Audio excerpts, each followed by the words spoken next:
Hello friends and welcome to another episode of XboxEra Headlines. The date is April 16th, 2024 and Jesse and I will be talking you through all of the latest in gaming news from across the industry. As a bonus for our patrons, we'll be making audio versions of these episodes available to them via Patreon for use in their preferred podcast app. But if you're on Spotify, you can link your account to Patreon and listen to it right there. Hi Jesse, how are you? I'm doing very well. I got myself a new toy. It is a druid from Diablo 3 that was like $15. Hundreds of toys. Can't see which toy you're talking about. Okay, we're zooming in. There he is. McFarlane Games. He is a druid. Yep.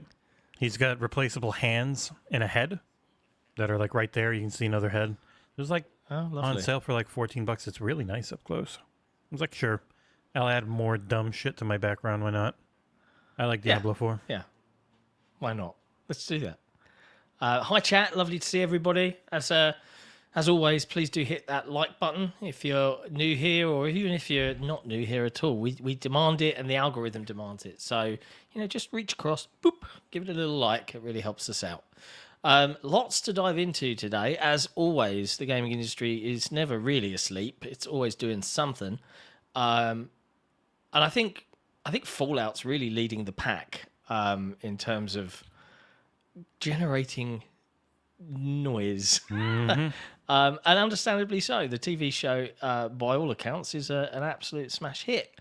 I really am enjoying it.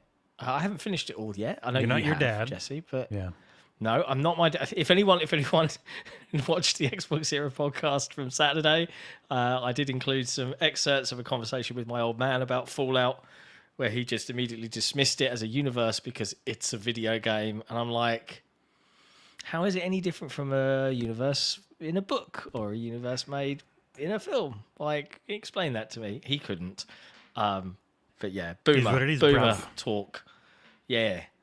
But yeah, Fallout. Huge player count swings across lots and lots of games. In fact, Fallout 76 smashes its Steam concurrent record numbers because of the TV show. Because people are like, oh yeah, Fallout's really fun. What can I play? Oh wait, Fallout 76 was critically panned on release, but guess what?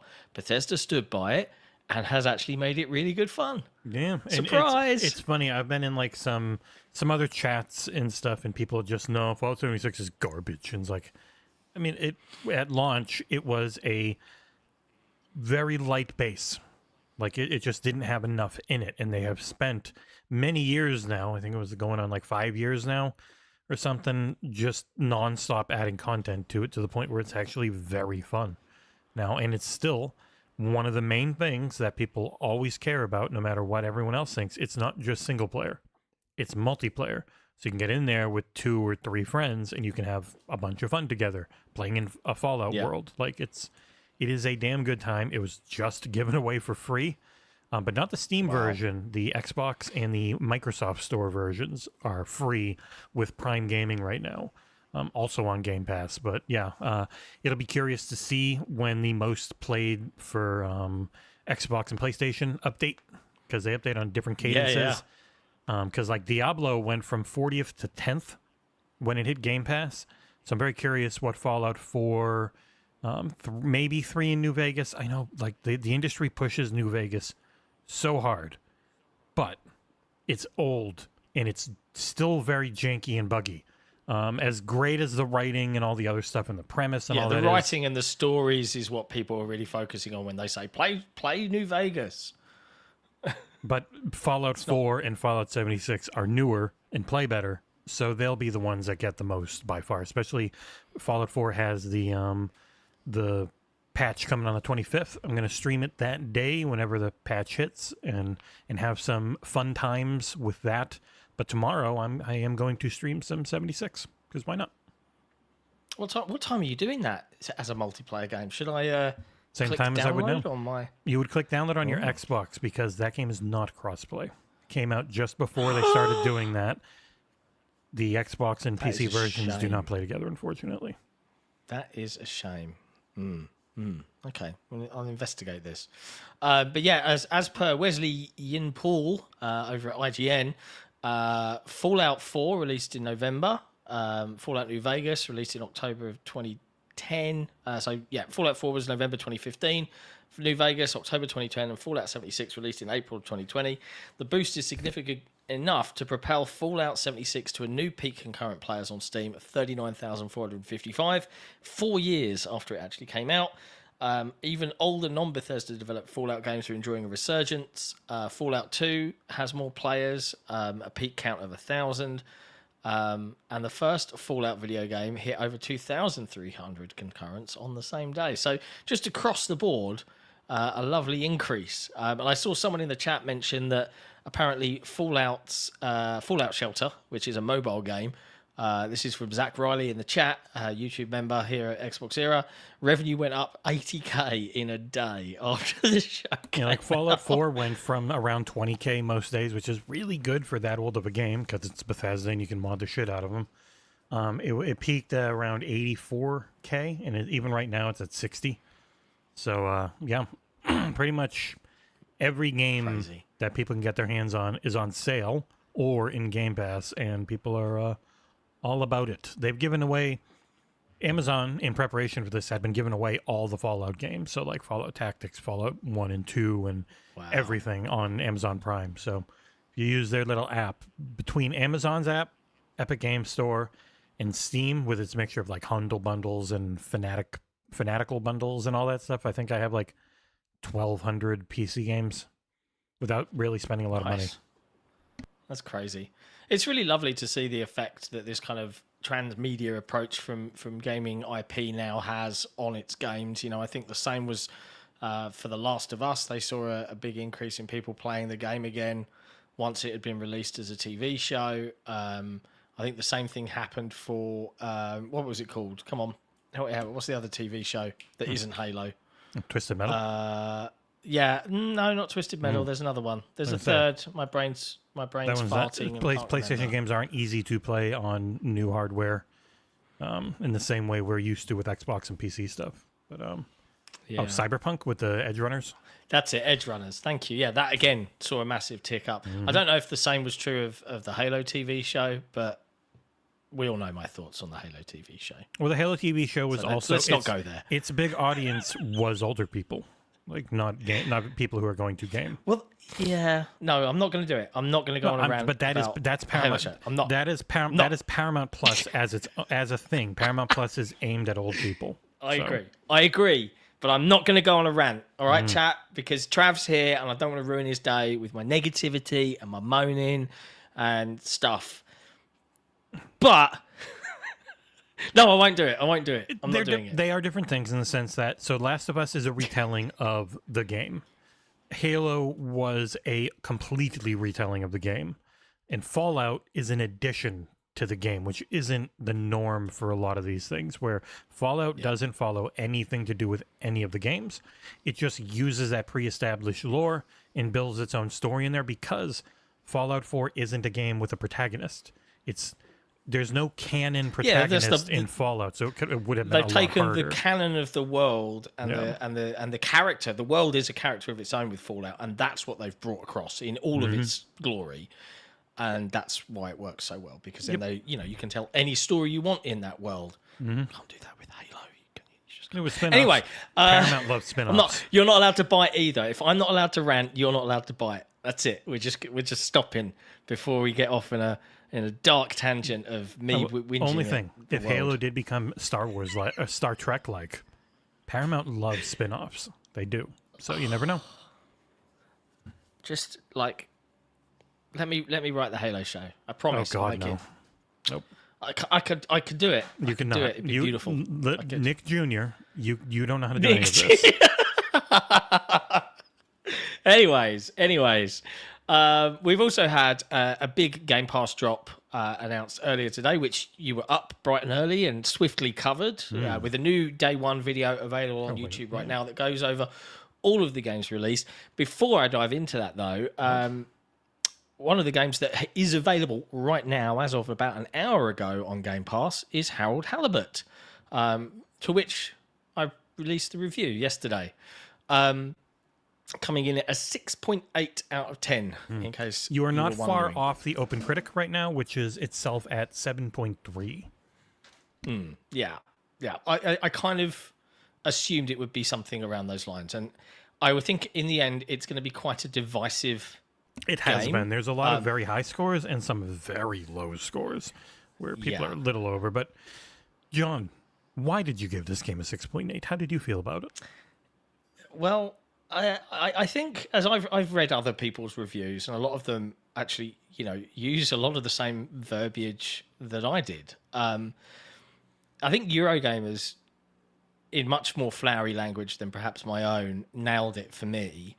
Was that it's beautiful. It is beautiful to look at. It's a constant screenshot generator, and on an OLED TV, it is a thing of beauty, and it looks so real compared to many other games that you'll play, because it actually is real in some respects, right? But I think along the way on this journey for Slow Bros, which are the development team, this is a passion project of 12, 14 years in the making. That's an insane amount of time. And I feel like at some point they forgot about the game side of things. So it's beautiful to look at. It ran fine. Like, I encountered a couple of bugs in my playthrough on PC, but it was just like character getting stuck in one place, so I could walk and his hand would stay attached to the thing I was manipulating, and my legs would be over here, and he would be a big stretchy man. But it happened like twice, and in 15 hours of gameplay, it wasn't it's not a big too bad. deal. But they forgot to, in my opinion, this is just my opinion, they forgot to actually make a game for me. If it's all about interactivity, there were so many periods of just going back and forth with nothing really happening apart from some conversation at either end of 3 minutes of walking, that it became mundane. And it shows these flares of real creativity and amusingness and Wes Anderson-iness at times during its playthrough, but they don't happen often enough. And in my humble opinion, I think an editor could have gone in and said, we can lose 3 hours here. And instead of a 12 to 15 hour game, it could have been a really concise and more fun, I think, 6 to 8. But it isn't. But it is a completely singular vision, and I'm glad it exists, because games, if anything could define games as art, this is a game that could do it. It's so good to look at. And if you want to hear more about this one, we'll be talking about it probably later this week in the April episode of the Day One Game Pass show. We'll be doing this game. That is true. We'll be doing Ayuden Chronicles 100 Heroes with Cengiz. We'll be doing Botany Manor with maybe both you and Cengiz. And then we'll have Fairy Empire to talk about some speedy race car stuff. So always content. Indeed. Always content, because, we're supported and funded by and enabled by our wonderful Patreon community. And if you love us like they love us, you can support us too by heading over to patreon.com/XboxEra. It is funny, seeing other people are legends. Websites going, we got a really busy week. I'm like, that's like a slow week for us. Like, I guess we definitely produce more content. Are we doing too much? I don't think we're doing enough. So we're not doing enough. With us growing and us both being full time, I was thinking we don't need to do more on YouTube and the website. I don't think we need to do a bunch more. We just need to keep the quality going up. And then the more would be on the Patreon side. So if you're wondering, how is XboxEra going to grow? It's going to be way more Patreon exclusives, especially interviews and book clubs and whatnot. And so lots of stuff. Lots of fun things. Yeah. He does, Trav. Absolutely. He's actually reviewing Arc Runners right now, a third-person roguelike shooter. That looks pretty fun. Yeah. It does look pretty fun. But yes, that's what everything's doing there with Harold Halibut and us and all of that jazz. But we were talking about Game Pass. Multiple drops today, Jesse. And I know you just put together the Day One April Wave 2 video. We've got another Crab's Treasure, Ayuden Chronicles 100 Heroes, NHL 24, Have a Nice Death, Orcs Must Die 3, and Manor Lords. That's quite a variety of genres there. It's three Day One drops right off the bat, too. Ayuden Chronicle 100 Heroes, Cengiz is working on another Crab's Treasure. I'm hoping to do that one. And Manor Lords, we were hoping to have something from Svikabrut, because it is going into game preview. It's not a full release yet, so it'll just be a review in progress. And impressions. Yeah. Yeah, like I did with Pal World, just, check it out. I did review NHL 24. It's really good, probably the best one they've done in a while. Right in time for the playoffs. If you are into the sport of hockey, this is the best playing one I can remember. It's very pretty. Manor Lords is the one everyone's super excited for, in Europe especially, because you're all weirdos. Yep. It's like the full-on city builder. I'm not excited. You don't even play tennis. When we have I'm looking because a Top Spin 2K25 is coming out soon. I was like, oh, hey, if we get that one, John, would you want to do it? Because Nick's just not going to have the time because he has an actual job, unlike us. And John's like, oh, I've never played tennis. I'm like, oh my God. I've never played tennis, bruv. I've never played it. I've never even watched it. I don't give two shits about tennis. You do look like the type of guy who would just tackle the other person if they hit a shot that you couldn't hit back and get annoyed. Have a Nice Death. Very violent. Looks kind of good. I remember almost wanting... Oh, I thought you were wishing me... I thought you were threatening me in some manner there. We're not. Nick's not on the show. Okay. It was one I had looked at, I think, back when it was coming out. I don't remember how long that was. But Have a Nice Death reviewed pretty well. It's at an 8. This will be a day one port. It's a roguelike hack and slash game.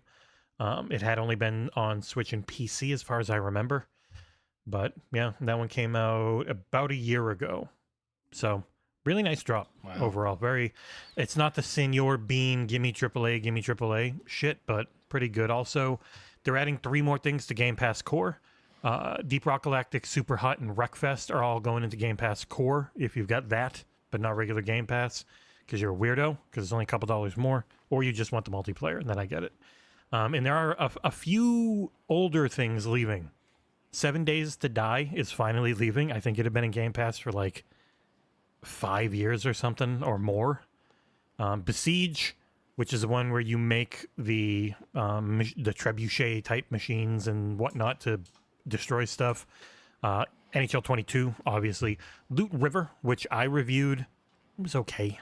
It wasn't nearly as good as it could have been. It was fine. Piku Niku, which I don't know what the hell that is, and Ravenlock, which was a fine little kids game. Yeah, Piku Niku is another little kids game. My boy liked it quite a lot. I think it has some co-op in there as well. So if you've got kids and you want to try and check that out, I remember the look of this one. Before it leaves. Yeah. It was cute enough. But it's a pretty good, just generally. So it's the end of the sentence. It's essentially 4 day ones, but one of them is a day one port. So, but 3 day one drops. Aiden Chronicles probably being like the most niche, but talked about one from all the Suikoden fans. So we'll have coverage of pretty much all of it. Maybe not. We're good like that. Yeah. We're pretty good. We're pretty good. What else? PS5 Pro discussion via Insider Gaming byline by Tom Henderson. An exclusive. The enhanced requirements have been detailed. Reading Tom's article here, with soon-to-be announced PS5 Pro expected to hit shelves later this year, Insider Gaming has learned of the developer requirements that need to be met to have the PS5 Pro Enhanced label. Internally, this is currently called the Trinity Enhanced label, but for the sake of SEO, we'll be referring to it as PS5 Pro Enhanced going forward. The Enhanced label first made its introduction into the PlayStation ecosystem following the release of PS4 Pro, which meant that the game utilised the Pro console's improved hardware to offer improved frame rates and resolutions. For the PS5 Pro, PlayStation wants games to offer exclusive graphics modes that will combine PSSR to upscale resolution to 4K, a constant 60 FPS, and add or increase ray tracing effects. Yeah, the main thing is resolution and ray tracing. Like that. That is the main thing for PS5 Pro. I don't think that's it. I don't think people are going to give a shit. Now, some ray tracing might make a game just pop better and cool, but the average person doesn't really care. So this is, again, something to upsell their current base. Definitely feels like we're too invested in this now hardware-wise, thanks to Jimbo. We fired him, but we're still going to have to release this thing type of system. It does feel a bit pointless, doesn't it? Like, but the PS4 Pro didn't sell that great. It was 17 million out of 40 or something, 120 other non-pros. Like, I don't see this one doing a lot better, especially because it's probably going to cost a lot more. Like, I don't think they're going to go cheaper. They've been raising prices this gen, not lowering them. Yeah, what do you think this is going to launch at? What's the standard PS5 model now? It's $450. It's $450. And then you got to spend more to get the disc drive. So they essentially lowered the base price of the regular PS5, but then upped the base price of the PS5 digital. So wow. But yeah, so I would say this is probably $550 to $600. Be a guess, complete guess. Maybe more, because if they are adding in, it's pretty much, it's getting the CPU closer or a little above the Series X and S, and it's getting the GPU a little more above, but also with better ray tracing cores. But with the way they do their hardware, they don't use that hypervisor layer. The translation layer. You have to code to the metal. So this doesn't fix older things. You have to patch them to take advantage of the extra power. And that's where their back compat is always a problem, because if there's a stronger Xbox in the future, your game should just be able to take advantage of it. That's what Xbox's whole focus is. We do the work so you don't have to. And what PlayStation is saying here is, you do the work because we can't, because the way we set this up, it doesn't work unless you individually go in and patch everything. I think this again, it speaks volumes to, I guess, Microsoft's approach to, and I think it was recently mentioned, right, Sarah Bond, forward compatibility, because the idea now that a game might run in this envelope, right, and it will push this max res and this max frames, but when it gets onto the new hardware at some point nebulously in the future, that envelope can switch to the next one. Well, it can take advantage of the extra power. So if you've got dynamic resolution, it can ping all the way up. If you've got a fluctuating 60 FPS target, it can hit 60 more consistently, like just by default. Like it can just use that power. In the PS5 Pro's system is it can't use the Ultra Boost. You must patch in the ability to access the Ultra Boost, because they always have their specific targets. They have their PS5 target, then they're going to have their PS5 Ultra Boost target, and you have to patch it to hit it. It's like their implementation of VRR. It doesn't just work by default. It doesn't do the low latency compensation thing that Xbox does. Like, it's just every step of the way, their hardware in practical usage is poorly set up. But people are just used to it, and they don't use Xbox that much, and so they don't realize, oh, I just get all my cloud saves no matter what I'm on. I can be on PC and get my cloud save. I don't have to spend a penny. You always have to pay for PS Plus to have cloud saves. They break more often. That's weird. Their store used to be broken in the way that the physical editions of games and the digital edition of games were two different SKUs, did not share save files. They finally fixed that. But it's still a problem. Like if you redeemed games on PlayStation Plus, and then but you own the game already, like it happened with Final Fantasy VII. If your PlayStation Plus runs out, your old license from having bought the game was just gone. Like they have so many more issues with their hardware and with their software, but they're just seen as the default winner, and so people ignore it. And it'll be the same thing with this, where everyone will say, "Oh, why are we doing it?" And it's, I don't know, it's frustrating. Yeah. Well, who knows what's going to happen? We know Microsoft isn't going to be quiet this June at the summer showcase in LA, so we can expect other things. Maybe we'll see something cool announced there, as Sarah Bond said, exciting new hardware coming this fall, or announcing this fall. I don't know which one it was now, but I'm intrigued. I'm intrigued to see how this all plays out. I remember Tom had the quote because it was in what was originally given to him, and then Xbox took that out, and so he's like, all right, whatever. Yeah. We'll see. We will see. Oh, speaking of exciting new hardware, I got to remember, I played the shit out of this. This thing's super cool. The Playdate. The Playdate. Yeah, with its little the selling point being the crank that you can play games with.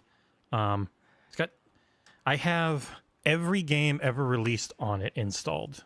I think it's like 170 or something. They gave me. Wow. Imagine the Steam media press accounts where you can just choose add to your account. It's that. It's very nice. $200. It's a lot, but it's because it's bespoke hardware. It's their own stuff. The games are all like $2 to $5. Very cool. Big thumbs up from me if you're just looking for something fun to play on the go. Really small, light, compact. Doesn't have a backlight, so you do need to play it in light.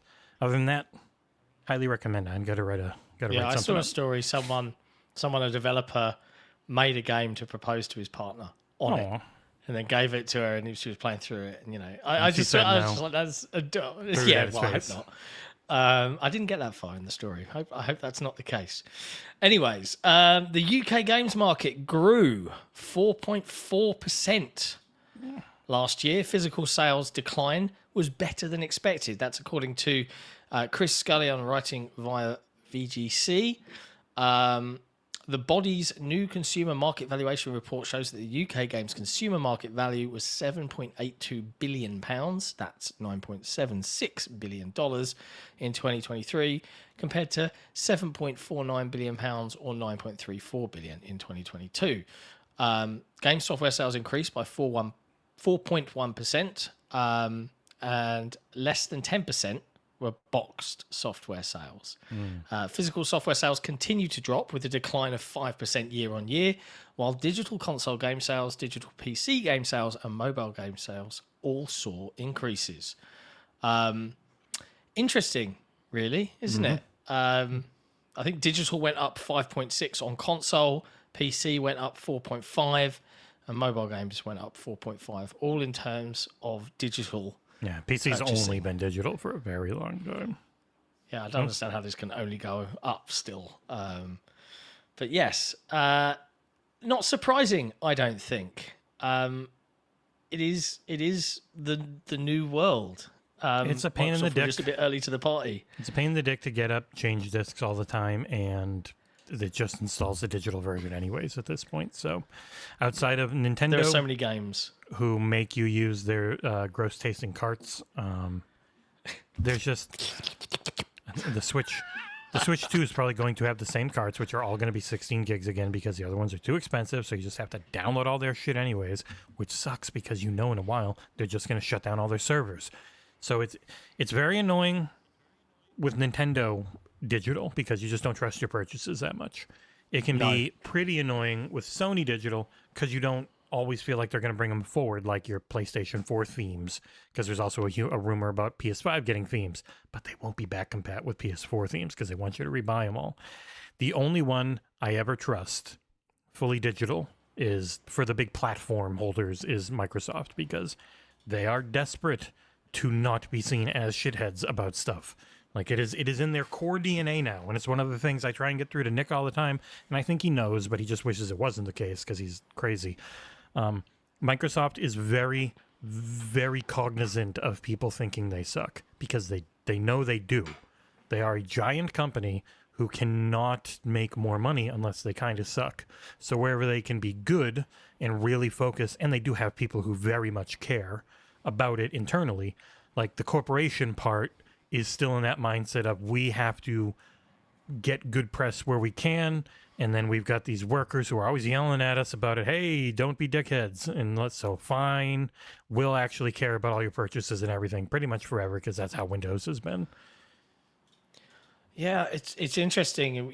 This has been a hot topic, and I don't think it's a debate that's going away. That the discussion and debate around this new hybrid console future, we discussed it on a previous episode of Headlines. Feel free to go check that out in the playlist here on YouTube or in your podcast app. I don't want to rehash the discussion, but I think there's definitely a lot of fuel and smoke on that fire of Microsoft taking a more open Windows approach to compatibility and everything just always being able to run going forward with their consoles. And I am intrigued to see what this new balanced world looks like, to be honest with you, because it's such a shift away from what we've done in the console space for 30 years.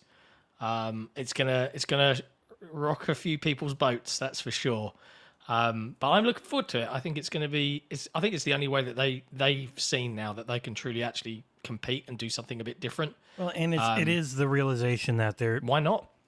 As long as you can sell people on the fact that they will realize, oh, there's no benefit for me in the old system. A new system where everything's everywhere is so much better for me because already the hardware is pretty. It's really similar, and even if they go to ARM, it's not going to be that different. Like if they're using translation layers and whatnot, like nothing is so bespoke anymore that there are just massive differences in ports. The only difference generally is what had the most focus, what had the most time spent on it. Most of the time that's PC. Once in a while it's a console version, but even then most of the time it is just PC because that's the bigger overall market, even if they end up getting paid more for advertising and shit from console manufacturers because Valve knows they don't have to do shit. Everyone's just going to use them anyways. So yeah, it's a change, which is always scary, but it's potentially good change for us, which is why I don't mind. Like people are like, rebrand to gaming era, third party era. How do they make many money if they've got other stores on their hardware? And it's like, well, they want every store possible in the Microsoft store. Like they want every launcher there. It's very much their approach of just pull in everyone you can, because you're going to constantly be able to upsell them on your services while they're in your ecosystem. So even if they're not constantly spending money only in your ecosystem, they're constantly getting bombarded with information about your services and your games, and especially Game Pass, which is like the biggest thing they can try and grow on PC by getting everyone who uses Steam all the time to go, oh shit, I'm spending like 50, 40, 50, 60, 70 bucks sometimes. But Game Pass has a lot of this shit, and I can just sub to it for 12 bucks a month on PC. Like, that's... Yeah. Yeah. The idea as well that device, especially from a handheld perspective, that device at some point in the future would run mobile games and console games and PC. That it would dip its toes into all three money-making fields is definitely attractive, I think. Very intrigued, and I'm laughing at the chat because Cheeseworks, a YouTube member, and Perpetual hit that thumb button. You all hit the like button. Says Gaming Era isn't a bad name. We agree. It's not. Maybe at some point getting in the away future from Era would be cool, but it also does tie us in on the Xbox Era thing, so people know. But I was always thinking Gaming Era works if we can have Xbox Era just beefing under it. When we cover Xbox, then we have PlayStation Era and Nintendo that would be our Era focus. And then PlayStation Era, Nintendo Era, VR Era, PC Era would all just be little tiny sub brands for whenever we cover anything else. But we'd still focus on Xbox. We'd focus on Xbox because Xbox has by far the most to talk about all year long and are the most interesting. They push. Xbox fuels the gaming discussion industry. Nintendo gets big hits when they have things to show off and people fawn over them. PlayStation has a few big hits every once in a while with their, big tentpole releases. But the constant source of interesting information is Xbox. Always has been. Yep. And you'll notice now, and I think I can't remember if we had this discussion on Saturday, but the whole parasocial nature that we have with you, dear community, right? We have a very parasocial nature where we feel like we know each other, even though technically we don't, right? Because we're a community. Xbox execs from across the brand became very involved with this community, and in some respects that relationship became very strained because of all of the, going multi-platform, rumor mill churning stuff. And now, it seems to me, if you just look on Twitter now, you don't see as much interaction specifically from these executives anymore at all across the board. It feels like that's all been pulled right back because, it's now too much. Like the reaction was so over the top that, the fan base has done itself no favors there. No. But I love this community. There's some conversation. John vapes more than Baron Harkonnen. Mm-hmm. And then, did John smoke this much before the vape?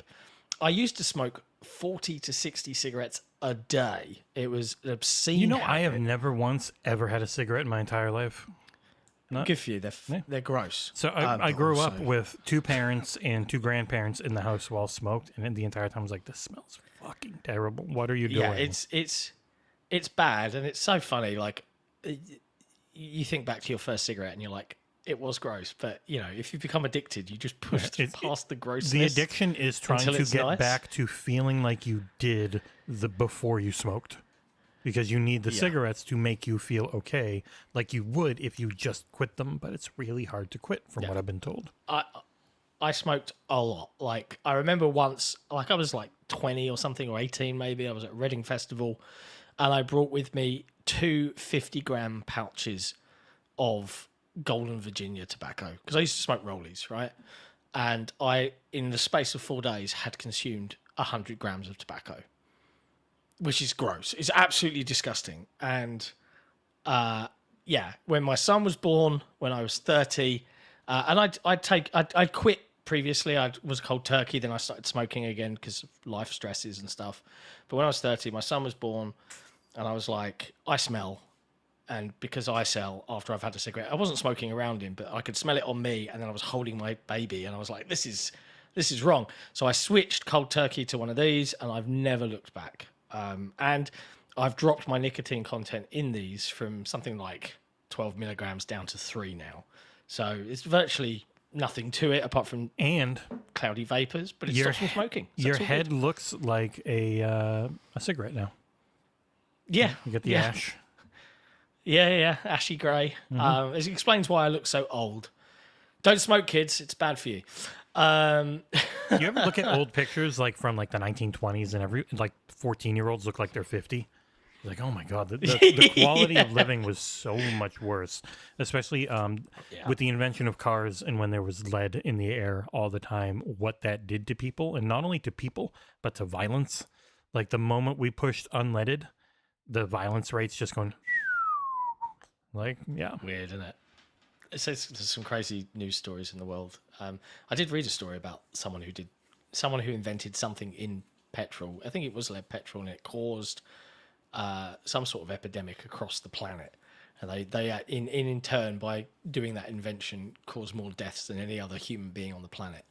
I'd have to look it up. I remember seeing it in a really interesting YouTube video, but anyway, random tangents over. Switching to vape that's the UK. More like warm turkey. I agree. Vape is much better. Like, it's not good for you to inhale anything into your lungs, but I'd say it's better than smoking dead plant and carcinogens. Anyway, that's not what we're here to talk about. My disgusting habits. Other news. Weird news. Video game. Sad news. Weird news. Video game developer Possibility Space, which was a studio set up by ex-Undead Labs founding member Jeff Strain, who, after the buyout of Undead Labs by Microsoft, left, and he went off and set up a bunch of new studios. I think four new studios now, two of which are kaput out of nowhere with no warning.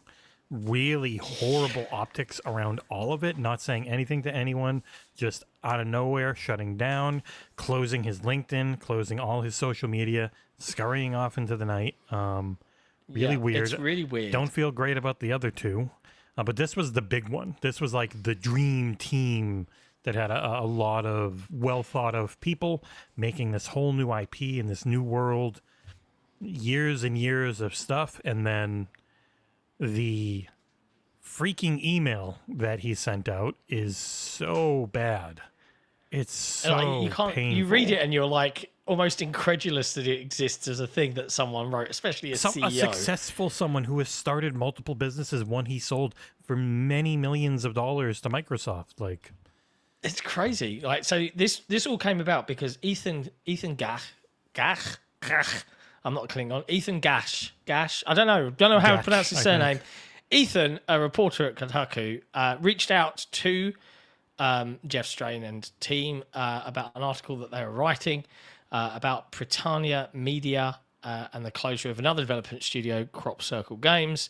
But in it, there was a bunch of apparently non-public information about the project that Possibility Space were working on, called Project Vonnegut. And it disclosed a bunch of details. And the reporter at Kotaku apparently specifically credited current employees at Possibility Space as the source of his information. And then Jeff Strain just went on to go absolutely crazy with the leaks of these nature are typically malicious, but the fact that it's done by, you guys under a confidentiality agreement, I've immediately met with our investors. We've decided to cancel the game. This is your last day at Possibility Space, and you're not employed anymore. Here's your final paycheck. It is absolutely crazy that just like that, just one article, like just investigate. It wasn't even published. Yep. It was just asking for comment about the article, and it's like, yeah, this is so bad that now our main investors can't trust us anymore, so they're out. So it's like, feels, we don't know, we can't say for sure, feels scapegoatish, especially when you've already had to shut down one other studio that didn't seem related to this at all. Just a weird situation for someone who has been very successful in life, far more than me. I would never write anything like this, not in public. You write an email, it's going to public, especially when it's an email about how you've had stuff internally go public. Like, it's just, it's a lot of bridges to burn. You're burning a lot of goodwill anyone would ever have for wanting to work with you in this particular industry again. But I will say the only way you are normally a successful businessman is to be a bit sociopathic, because maybe you just don't get. I do say how all the best CEOs feel. are psychopaths, right? Yeah. So that's why I'm curious about true. Phil. Is he that good at hiding it? Because we talked to him. He was very nice. But man, next week on Headlines, is Phil Spencer a psychopath? Oh, I thought that was. There's a lot of podcasts that have already gone over that, I'm sure. But yeah, dear. it was just such a weird. When I was reading the email, I had a very hard time believing it was real. I believed it was real. I was just shocked. You were like, I was like, how is this real? I don't. This is the type of thing I would tell my kids to never write in public in case they ever want to have a job again in that industry. It's like, don't like it. I mean, we've all been there, right? I've written plenty of very angry emails in my life, in my professional life, and my go-to advice is write the angry email out, but never send it. Write it, finish it, put thanks John at the end or whatever, and then walk away and come back and read it again, and then remove the snot in it, and readjust. And that's typically how I would operate. But sometimes it is cathartic to just, screw it. Yeah, but, write it in a notepad. Don't write it in a thing that you could ever actually be sent with. Yeah, don't have the to box filled in on the email page. Bad call. But there you go. In other news, Final Fantasy VII Rebirth may have only sold around 2 million copies, according to PS5 player data. This is via Robert Ramsey over at Push Square, who says, unless a game is breaking records, it's quite rare that we get direct sales data from publishers, and Square Enix in particular is somewhat notorious for this. Only way to do this is look at player tracking data, and that's exactly what entertainment analysis firm Ampere has been doing for the recent PS5 exclusive Final Fantasy VII Rebirth. There's no concrete information from Square Enix on how well Rebirth has sold, but PS5 daily active user data suggests that it surpassed at least 2 million copies since its launch on the 29th of February. It's interesting because this was also in the news, I think, last episode of Headlines, because of conversations that Huge had talking about how it has not performed as well as Square Enix wanted, commercially. And that's a problem because, well, you've decided to make it exclusive to one platform, lads. Yeah, that's a big bummer. It's not only that, it's also a remake of something that's episodic. In the second and third and fourth, however many episodes you have of something, always saw worse than the first. And the first was already only half of 15. And even 16 only being on, we don't know the amount of money that Square Enix got from PlayStation to make all this exclusive, but it happened 10 years ago. So I can't imagine it matches today's budgets and today's scopes and all that whatnots. I can imagine it wasn't great, and that is a big reason why they fired their CEO and why they have now embraced the Sega and Capcom and Bandai Namco of it all, of just being everywhere, because there's no point in not. It's not expensive to do ports. It just gets your game. Not comparatively. And it gets your game and your IP in new places. And even, it's not even just it's everyone. It's also Sony getting a new CEO who immediately started talking about being in more places, because there is no actual long-term benefit in this setup of a market to not have bigger titles be everywhere. Say what you want. They have a humongous hit at PlayStation in Helldivers 2.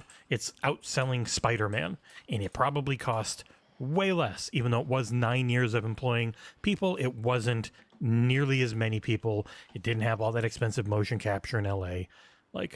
If they had that game in more places, it would just keep making more money. And I think they're all realizing that, and that's why whenever this contract is up, and they were like, we want the third one out in 3 years. Why? To finish that contract, most likely, because every single big exclusive they've had for PlayStation, I don't think has been successful. Forspoken was a bomb. Foam Stars, no idea on the budget. Didn't look great, so probably not super high. Lost 95% of its player count. Was a bomb. In like a month. Final Fantasy VII Remake did okay. Not great. It was half of what 15 did because it was on less than half of the same platforms at launch. Final Fantasy 16 did okay. And now Final Fantasy VII Rebirth, critically lauded, not doing great, not setting the world on fire. Like in Babylon's Fall. Horrendous, terrible. One of the worst things you could imagine. Like all the big exclusivity things they've done have not paid off. So I just don't see this being much more of an industry trend. Yeah, and Helldivers 2, for what it's worth, is the most Xbox game that PlayStation have ever published, and I love it. It is awesome fun. We should also do some more streams of that with the crew. You know, if we can get TC and Bart back on, and we'll go out again. You know, the guys we played with last time. It'd be a good laugh. They play on Helldivers difficulty now though. It's I wouldn't be.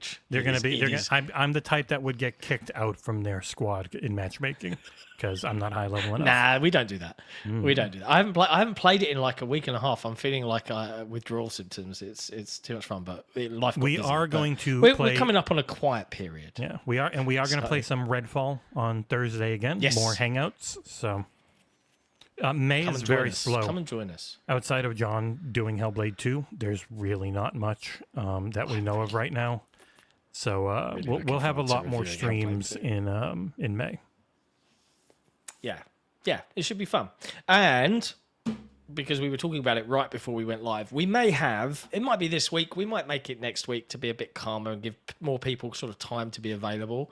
Our first ever Patreon XboxEra Town Hall. So the premise is every Patreon member would be able to come in and literally converse with the team. You know, give us your ideas, give us your feedback, ask questions directly in a kind of Discord roundtable chat. And we would then publish it and put it live on the YouTube channel for people to listen to across the community later on. But it's a good way for us to engage directly with the people that make XboxEra possible. And if you guys have great ideas that we're not paying attention to or things that you would really love to see, it's important that we know that so that we can, you know, now that we're on this full time, act on it and try and give you more of what you want. You know, more bang for your buck, so to speak. So that's the plan. That's the hope. So we'll announce a date of that in the coming days.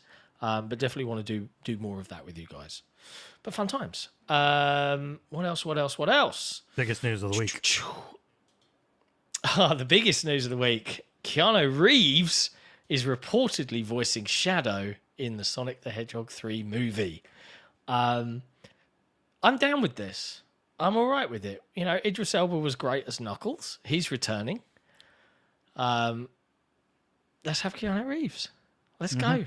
We're bringing Johnny Silverhand and Christ, I can't remember his name. Idris Elba was also in Cyberpunk. They had some fun scenes together.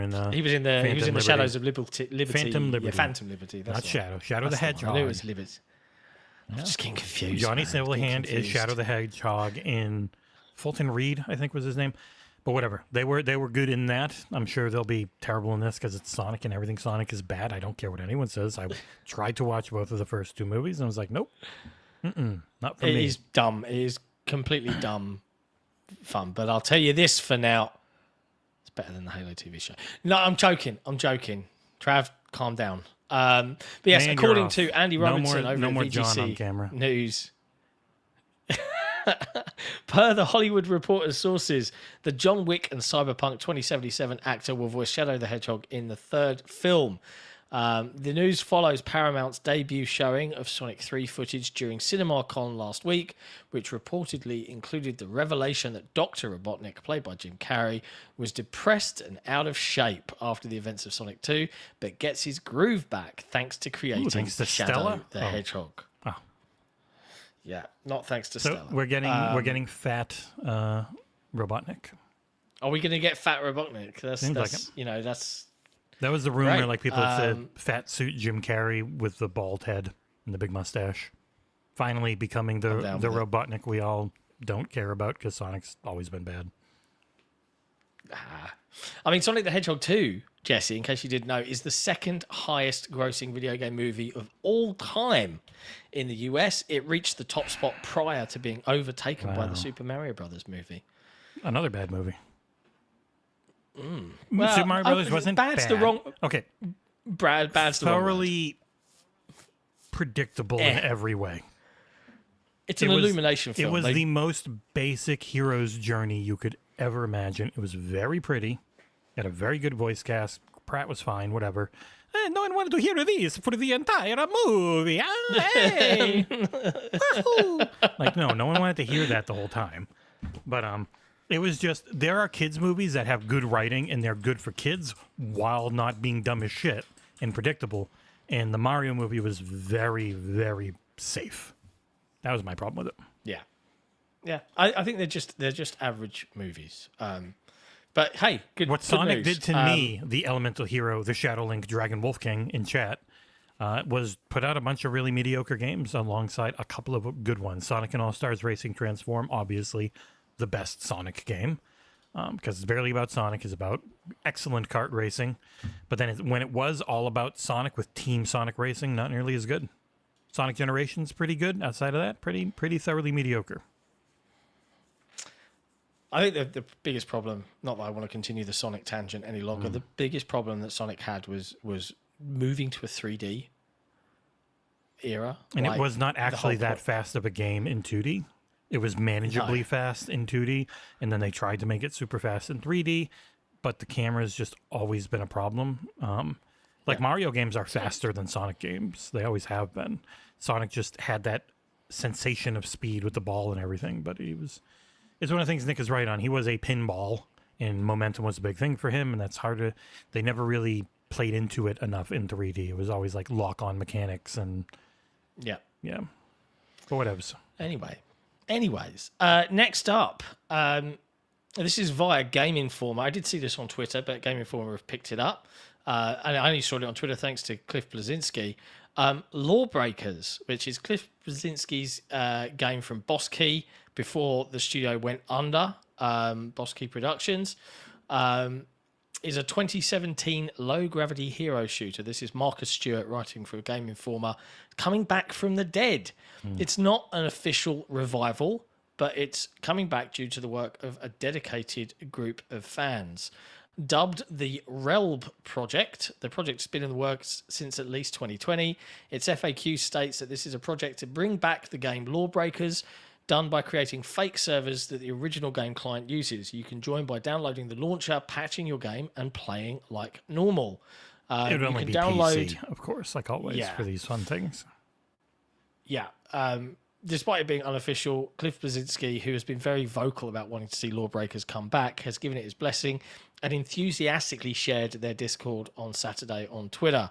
But it's had a bunch of public playtests the past weekend. Although several modes and features from the game have been disabled, these sessions appear to have been largely successful. Next playtest has not been scheduled, and the team is currently seeking more developers. I mean, it's pretty cool because Lawbreakers went exclusive to PlayStation 4 and PC. It came out August 2017, and it just did not succeed. It was just off in its timing, where if it had been a little later, I think it could have been free to play. And if they had been able to work in a bunch of IP shit and a good monetization system, then it might have had a better chance because like people who played it said it's very fun. I enjoy it a lot. It's just really hard to have any of these online shooters where you have to buy in all the way now. Yeah, and I think we spoke to it about when we had Cliffy on our show on the XboxEra podcast. There was a lot of like, wait, you're releasing a shooter and you're ignoring the Gears of War community that might have supported you very strongly on the Xbox because it made financial sense and perhaps commercial sense to release on PlayStation 4, but it just didn't pan out that way. And I think Boss Key, they pivoted to make some sort of PUBG style battle royale thing, and then it just it was it was the one with bicycles. I forget the name of it, but people who played were like, "Oh, this is really fun." Arcade machines. It was all like bicycle movement based and pretty fun, but that was it. It's too expensive to run big ass studios with a bunch of people. So Yep. Radical Heights. It's a real shame, but yeah, that's it. Thank you, Cheeseworks. Man knows. He knows his video game history. Professor Cheeseworks, in my opinion. Lastly, a couple of bits on Nintendo to close out this episode of Headlines.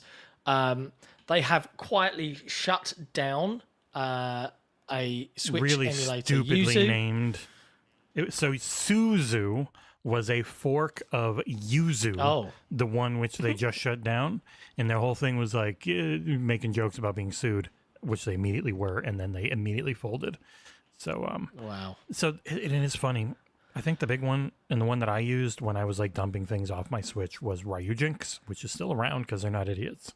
So as long as you don't start making a bunch of money off of their IP and their stuff, they can't really go after you. If you are using it illegally, it's not the software developer's fault right now legally.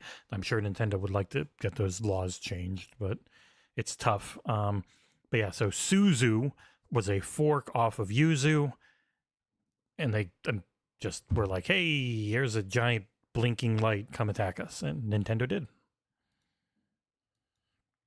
And this was being hosted by GitLab, and GitLab were like, I don't want to do this. I don't want to host this. I'm not being involved here. Goodbye. So that's that. It's shut down. And that's not the only disappointing thing out of Nintendo this week, because they are stepping away from Gamescom 2024 after careful consideration. The careful consideration is we don't have anything this year. We are saving everything we have for our launch next year. We don't have anything to show you this year. It's just more remakes and more remakes, and then maybe another remake, and like that's it. I think I know a lot of people are like, oh, what are they going to have? It's like, it's just going to be remakes because they've just held on. What they do is they make stuff that they know will do okay, and they hold on to it for a long time for a rainy day when they know, yes, our hardware is ready. It's not going to be great, but what we need, and we didn't have last time, is a bunch of games at launch.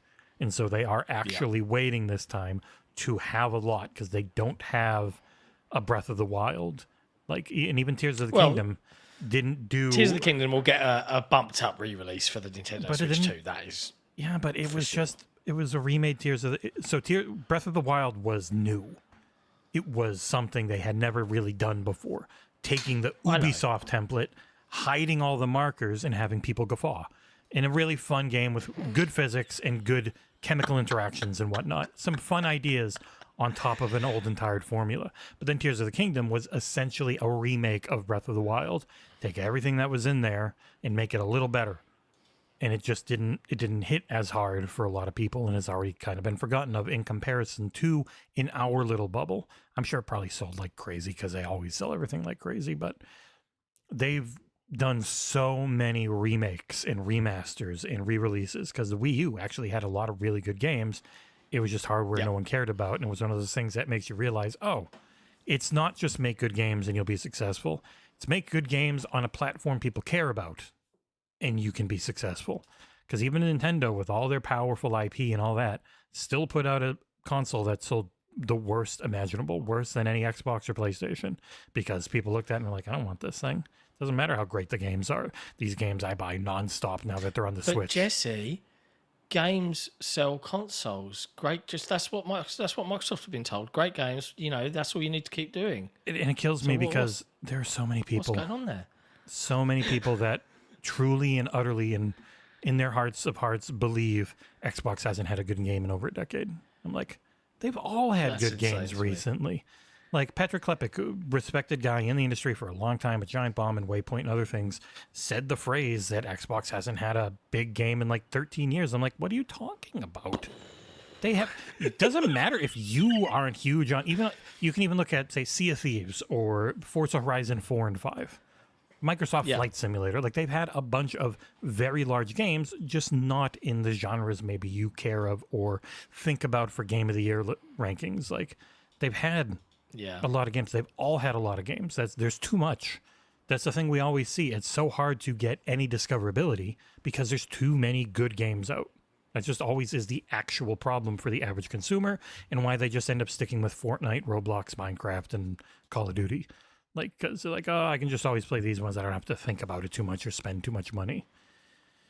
But yeah, it's going to be an interesting future ahead of us. But yeah, no Nintendo at Gamescom. This was by Reese Wood over at Tech Radar.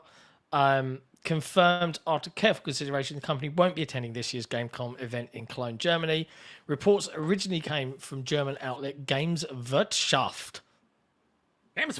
In which a Nintendo representative told the site that the Japanese publisher will be skipping Gamescom. Now, a Nintendo spokesperson has also confirmed to Eurogamer that the company won't be in attendance, stating, Gamescom is a great event and each year we evaluate whether Nintendo should participate or not. After careful consideration from all perspectives, we've made the decision not to be present at Gamescom 2024. Players will have opportunities to try out Nintendo Switch games at other events throughout the year. It's interesting. We're going to Gamescom. We're not banned out of Gamescom, guys. The XboxEra team will be there. We just won't be playing anything by Nintendo. But it does make me wonder. Xbox has a lot. Yeah, Xbox has a lot. Man, the Gamescom booth last year for Xbox was massive. It was huge. Like, those are some really big halls, and it was like one half of an aircraft hangar. It was massive and brilliant. Yeah. And we're all going to be there. Speaking of which, we are probably going to launch in the coming week or two, if not even this weekend, if I can get everything aligned. As you guys know, XboxEra is completely funded by you. We're not rolling in cashola. So we'll probably set up some sort of GoFundMe, something or other, to help over the next 3-4 months pull the cash together to be able to go to Gamescom and send me, Jesse, Nick, and Soulblazers, and Pre-Drag, who, you know, is kind of like this unsung hero of XboxEra. You've got to bear in mind, he is the one that makes all of our stuff look amazing. You see that cool animation behind me? Pre-Drag. You see the cool artwork before every podcast and show and thumbnail and everything? Pre-Drag. And he's just this unsung hero. Nick did work with him on the thumbnail look, and it was a benefit.